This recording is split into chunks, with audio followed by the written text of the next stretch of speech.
In our uncertain world today, disruption cannot be avoided. As such, many big and established companies have come to harness innovation to further their businesses.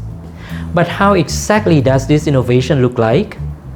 Let's talk about the three stages of disruptive innovation: ideation, incubation, and scaling.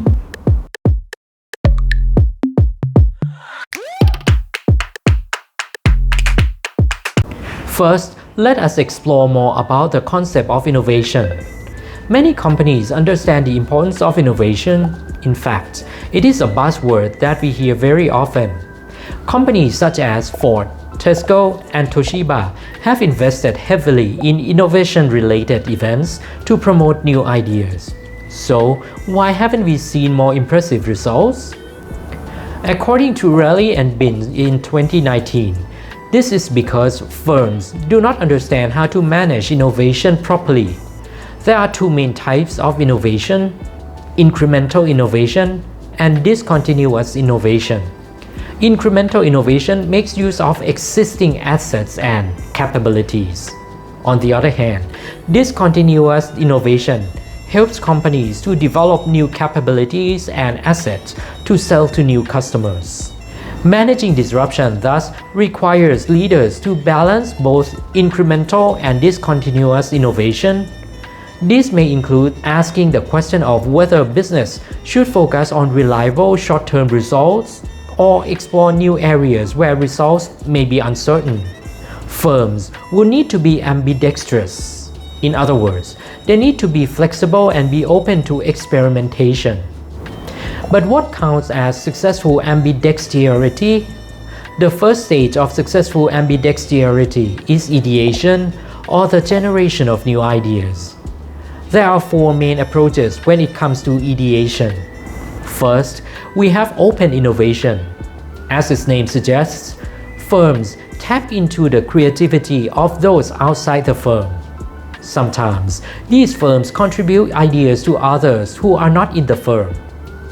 This includes inviting customers to suggest ideas for new products and services, offering contests, or fostering networks or communities of interest. In such cases, firms are acknowledging that not all the smartest people work for the company. Secondly, we have corporate venture capital. Unlike traditional venture capital, where the main aim is to fund new businesses, corporate venture capital helps firms gain insights into the innovation efforts of startups. Firms may invest in startups to explore new business models or to enter new markets. In exchange, these startup companies may get financial capital, access to channels and customers, and the expertise of larger firms. Often, these investments are made with the possibility of future acquisitions. Then, we have design thinking. Originally developed by David Keller, design thinking is a way to stimulate creativity. It helps to generate insights into real problems faced by customers and quickly creates prototypes or possible solutions. This is an iterative process that relies on 5 principles. 1. Empathize, which means truly understanding and contextualizing your customers' problems. 2. Define, which means not jumping into the solution before you are clear about the customer's issue. You will need to be open-minded and flexible when tweaking the initial definition of the problem. 3. Ideate, which means brainstorming and thinking of new ways to address the customer's pain points. 4. Prototype, which means developing simple drafts of your solution. Instead of focusing on perfection, think about how you can test the key insights you have about the customers. And 5. Test, which means sharing the prototype with the user and listening carefully to them. How they are reacting? Are their needs fulfilled? Use these to further develop your solution. In the last approach of ideation, we have employee involvement.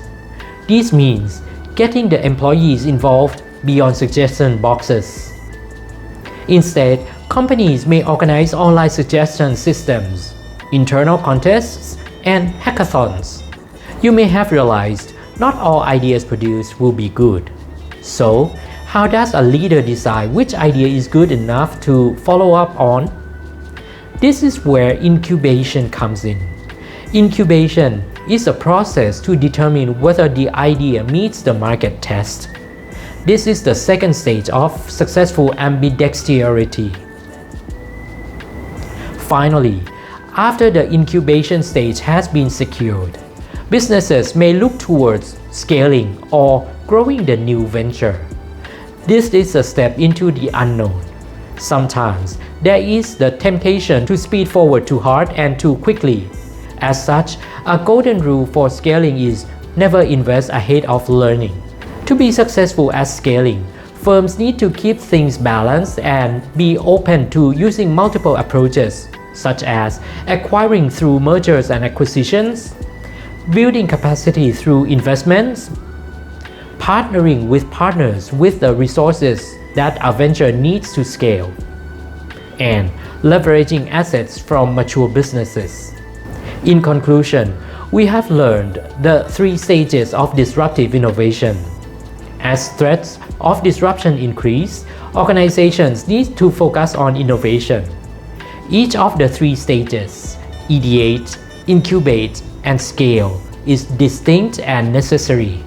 But it is only when all three are in place will new ideas result in new business that lead disruptive innovation in their market.